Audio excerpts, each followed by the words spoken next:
சகோதர சகோதரிகளே, ஆதாம் என்னும் முதல் மனிதன் இந்த பைபிளில் இருக்கிறான். இந்த ஆதாம் என்னும் இந்த முதல் மனிதனை தேவன் பூமியிலிருந்து மண்ணை எடுத்து பொம்மையை செய்து, ஆதாமே எழுந்து செல் என்று சொல்லவில்லை. பறவைகள் உண்டாக கடவது, மிருகங்கள் பிறக்க கடவது, மகா சமுத்திரங்களில் மச்சங்கள் உண்டாக கடவது, சூரிய சந்திர நட்சத்திரங்கள் உண்டாக கடவது என்று உரைத்த தேவன், வார்த்தையால் இத்தனையையும் சிருஷ்டித்த சர்வேஸ்வரன் அதே வார்த்தையால் மனிதன் பிறக்க கடவது என்று மட்டும் சொல்லவில்லை.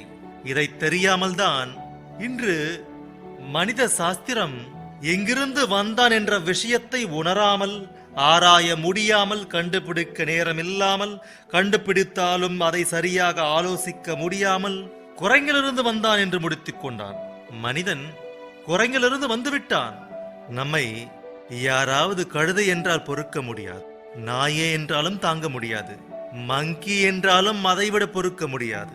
ஆனால் சாஸ்திரங்களை அறிந்து சாஸ்திரங்கள் எங்களுக்கு தெரியும் என்று நினைத்துக் கொள்பவர்கள் பிதாமகனாகிய டார்வினை தங்கள் மரமண்டையில் வைத்துக் கொண்டு, டார்வின் தன்னுடைய முதல் கூற்றை முதலில் எழுதிய எழுத்துக்களையே இந்த சாஸ்திரம் பார்த்ததே தவிர, ஆனால் தன்னுடைய மரணத்திற்கு முன்பு மனித பிறப்பை குறித்து எத்தகைய வாக்குமூலத்தை அவர் கொடுத்தாரோ, இந்த விஞ்ஞான உலகம் அதை வெளியே கொண்டு வரவில்லை. அதனை காரணம், உண்மையை பிறகு தெரிந்து கொண்டான், உண்மை அல்லாததை முதலில் அறிவித்தான்.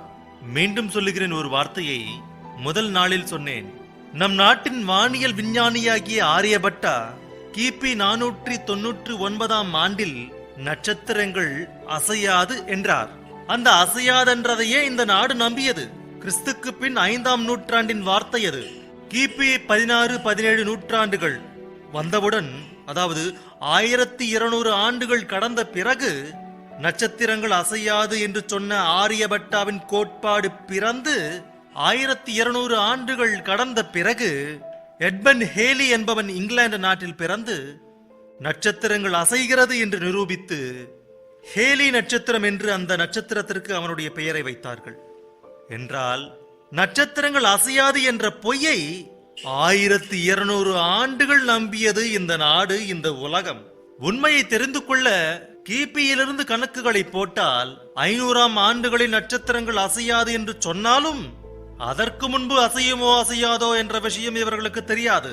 ஆக மொத்தமாக நாம் பேசினால் 1200 ஆண்டுகள் வரை வாழ்ந்த இந்த உலக மக்கள் அனைவரும் நட்சத்திரங்கள் அசையவே அசையாது என்றார்கள்.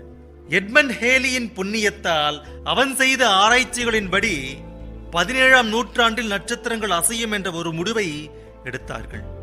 இத்தனைக்கு நான் இதை ஏன் சொன்னேன் என்றால், டார்வின் ஆரம்பத்தில் எடுத்த கோட்பாட்டை நாத்திக பகுத்தறிவுவாதிகள் பிடித்துக்கொண்டு மனிதன் எப்படி பிறந்தான் என்ற விஷயத்தை தெரிந்து கொள்ள முடியாமல், சிந்திக்க முடியாமல், அவர்களுடைய சாஸ்திரங்களுக்கு எட்டாமல் ஏதேதோ கட்டுக்கதைகளை சொல்லுகிறார்கள். அவர்கள் அனைவரும் சாட்சாத்து சர்வேஸ்வரனாகிய அந்த பரமாத்துமாவின் தற்சரூபங்களாக உற்பவித்த நாம், இந்த உலகத்தை குறிப்பார்த்து குத்த வேண்டிய நாம், எதுக்கோ ஒரு மிருகத்திற்கு பிறந்தோம் என்பது ஒரு கேவலமான வார்த்தை. டார்வின் துவக்கத்திலே எடுத்துரைத்த கோட்பாட்டையே உலகம் பிடித்துக் கொண்டதே தவிர, அதன் பிறகு அவன் என்ன சொன்னானோ என்ன எழுதினானோ வெளிச்சத்திற்கு கொண்டு வராமல் செய்தது அதே சாஸ்திரத்தில் உள்ள அநேகரான பெரியவர்கள்.